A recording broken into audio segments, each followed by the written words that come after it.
Hi everybody, VTech here, Blueberry Hill. So March 18th to the 23rd is covered in this video. We're starting and finishing up the kitchen roof, which is the front part of the house. It goes from the living room wall out to the front of the rusty colored containers and another shed roof essentially. Here Pop and I are doing the pre-cuts for the actual wall. It's about roughly 3 feet. Tall. It goes against the living room wall, and the roof just extends to the front of the house from there.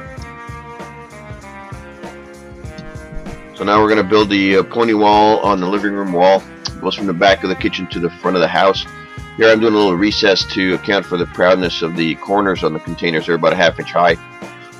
Used a skill saw, then a hammer, and then I ground it down. And then Pop and I basically just did a conveyor belt building 5 sections of these walls. 8-foot studs, 96-inch full 2x, and then we just continued our merry way building these sections. All of it was screwed to the containers using metal screws and metal brackets, and basically that's all we did that day. It went pretty straightforward. The weather was nice. It took our time.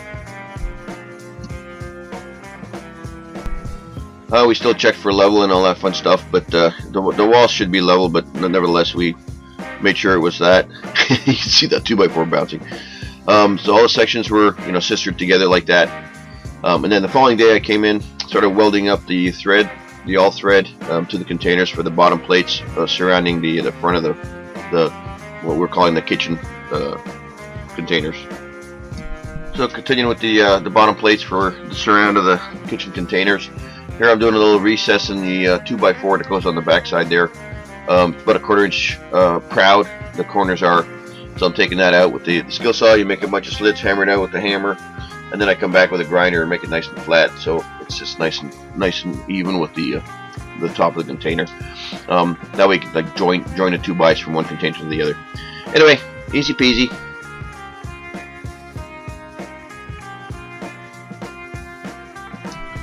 So here you see me using the grinder to smoothen it all out. It does a much better job than just whacking it out with the hammer. I like it smooth, just for whatever. Probably doesn't do anything extra, but it just feels better. And then I drill the holes out for the all thread. Some adjustment required, but that drill bit is dead. This is on its last life. It did the entire containers, all the bottom plates, and it's not cutting all that great anymore. So end of life for that drill bit, but it finished the kitchen, so we're good to go.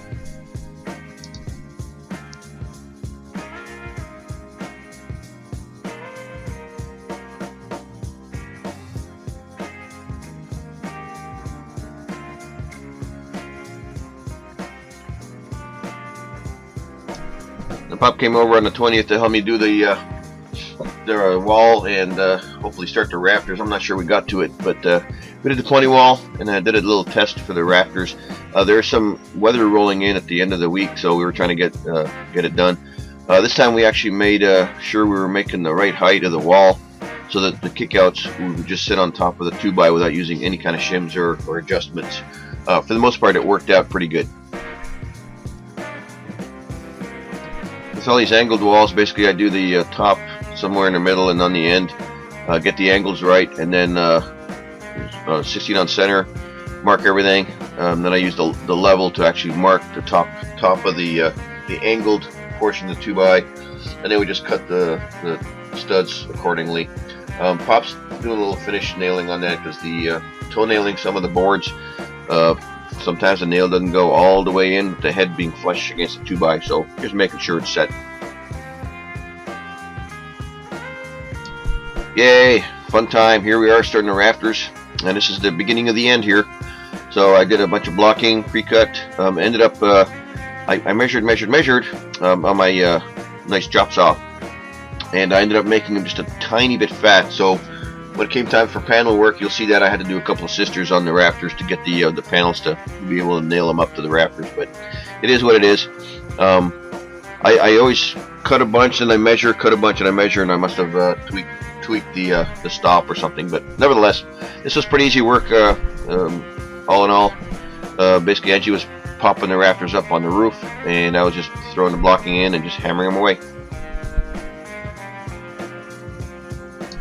So overall we had 30 rafters, I'm sure you guys all know now that, I mean, the price of lumber is just ridiculous. Each one of these, they actually didn't have any. I wanted to buy 18 footers. They didn't have them, so they gave me almost the same price for 20 footers, which actually worked out because we're going to have a little bit of a bigger overhang where the door is, or the entry door to the house, and you'll see that in a little bit. Here I'm just showing the process. You're making all the pre-cut blocking and stuff. Everything goes pretty straightforward, pretty quick here. So here I'm doing a little persuasion work on some of the rafters. They were twisted a little bit, as with all the wood I ever buy. I have to persuade it into being nice and flat. Here I am doing, you can see the double top plate, and I'm nailing sideways to that, also on the bottom, and that lets me actually put a significant amount of support into the rafters. And then I'm doing blocking in the middle. You can see part of them protruding up there. So as I go, I'm doing center blocking and on the ends, and that's plenty good strength for that.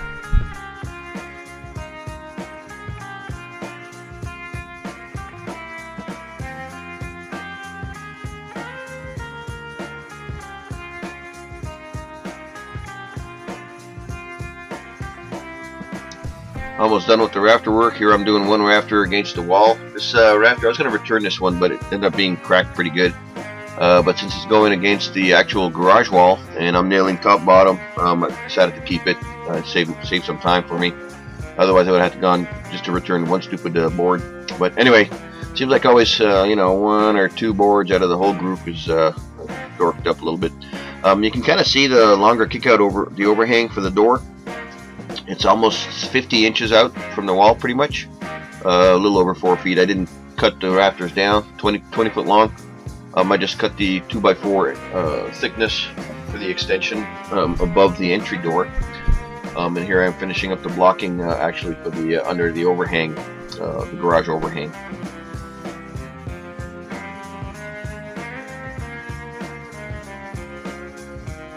So here's the next day. Pop came over and he's working on the anchors, the hurricane anchors.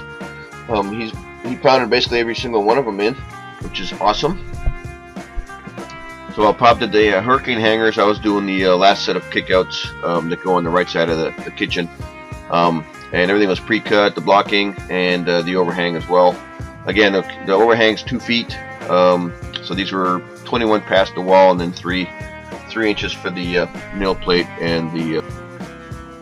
So almost there. This is the last couple pieces. Then the next bit of work is doing the nail fascia part, and then Jake and I, there he is. We start putting that up. I ran out of the 20 footers. I used it on the 16 foot side, and we just put the other one up, which I didn't show you on video, but pretty straightforward. We're using clamps to make everything line up properly. Of course, 2x being they move around a little bit, so we've got everything clamped together. I screwed some of the stuff, and Jake nailed it. So Jake was doing the last bit of nailing up here. He's really good at this stuff, so appreciated his help a lot.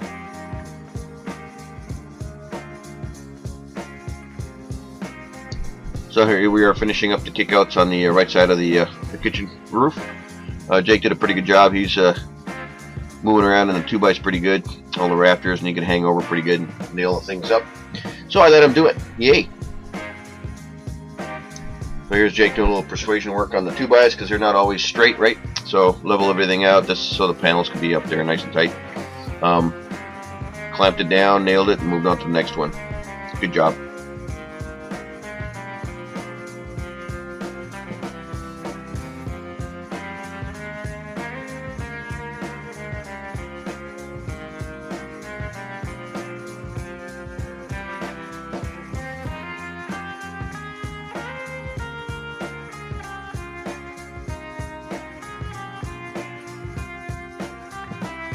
And right after finishing up the overhangs, onto the paneling. And this went really quick. We basically started at the top of the walls. That allows us to do whatever cuts we have to do on the bottom end, and it worked out pretty good. We used, I bought, let's see, 40 the prior week, which finished up the back roof, so you might have seen that video. And then these are the leftovers of that, and we needed 3 more. I went to buy 3 more the following day to finish it up. You'll see that in a little bit. You can see how windy it was that day. We were being threatened by rain this evening when we're doing this, so we wanted to finish up and tape as much as we could, just to reduce the amount of water that gets on top of the red containers. Doesn't go in the building, but nevertheless we wanted to dry it in as much as possible, not get everything wet. So we continued and got it all done. We burnt through the panels, and then we ran short, so we ended the day not making the full roof, but majority of it. So here I'm doing a little bit of sistering work. So the panels are 8 feet long, and I got a little bit of the blocking just a hair off, but when you put 16 of them or 20 of them together, it doesn't line up to an 8-foot measurement right. So anyway, no big deal. You just sister up a couple of 2x, and then when we span the panels over, we can nail to it. Easy solution. That's what they do.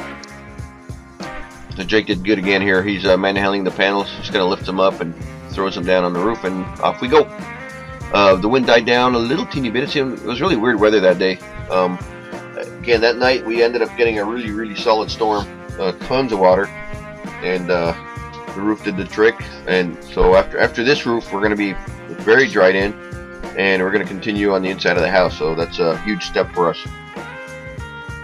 So it's pretty good. 3 of us doing 3 different things. Pop's finishing up the hurricane hangers. Jake's doing the rest of the paneling on the main part of the roof, and I'm doing the small cuts that go underneath the overhang that I'm cutting the wood on. Just filling up all the holes on the paneling, and then we get that done, and you'll see us taping in a minute.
Yeah, we're almost there. We saw the end of the tunnel. We banged this out pretty quick. It only took us a few hours to do all this work. But anyway, here I am doing even more sistering. That side required 2 2x, and I already mentioned when I measured the blocking, it was 14.5 and a hair. So times, 16, 20, whatever, it adds up to an inch, and off you go. Yeah, so I was also doing we didn't sister up the outside nail trim piece, so I was doing that. Jake was finishing up the paneling there, and Pop was watching. So anyway, good times. So Jake and Pop were finishing up the last few panels. I started doing the taping on the against the corrugated metals. That's always no fun. This is all kind of temporary anyway. We're gonna have walls, of course, on the container, the metal part. But just to dry things in, and so water doesn't flow on the back side of the wall and underneath the roof. I started taping that section, and here Jake, the last panel. Yay! I'm not sure what Pop was looking at there, but anyway, the roof is done, and they're going to help out in a few minutes doing the rest of the taping, and that was always fun doing the taping underneath. So this is kind of, we're calling it kind of Asian inspired. The kickouts are 2 foot. It has a really interesting element to the house. It's not just a normal style, so it looks pretty interesting. Taping and more taping. We just enough tape. We probably have 1 or 2 more rolls, which is gonna let us do some other stuff, whatever. They're expensive too, right? So here we're doing all the rest of the taping, but the paneling is ridiculous in pricing. Just to let you know, the first time we bought the panels, it was $40-something. They're now $50, and this roofing one I got them in McCoy's. It was actually priced at $63. I talked the guys down $6 from there, and the 40 pounds I bought last week were actually $53. So very expensive. We're spending quite a bit of money on the paneling, but overall, you know, this material is awesome. It lets us kind of not have to do the metal roof right away. So this is the way we're going, and we can let this weather out just fine. That's what it's made for. So after the stormy night, I went and bought 5 more panels. I got to use 3 of them, so I get to return 2. Yay! Saved us, you know, $100 right there. I was actually up there with my socks because the dirt was still wet, and I had it all over my shoes, so I didn't want to track that around. With all the crap on my feet. But anyway, I used small pieces that were left over to fill some of the cuts, and got it all done. Here you see me doing last piece, and then next I'm going to do the rest of the taping, and the roof is complete. Well, this portion anyway. Good. It was an awesome feeling, and thanks to all the help from Pop, Jake, and Angie. It wasn't all that difficult. A couple 3 days of work, or whatever, and got her done. Alright, thanks guys. Thanks for watching, guys. So it's an interesting experience. Next bit of work is going to be finally getting to the inside of the house. I'm going to do more window frames out of the 2x2 square tubing. We're going to start cutting holes and putting them into the building. The windows are coming in a week, so we got another 30 window frames to make, and then we'll set them all in, and then we'll start the 2x construction. Anyway, appreciate it. Talk to you later.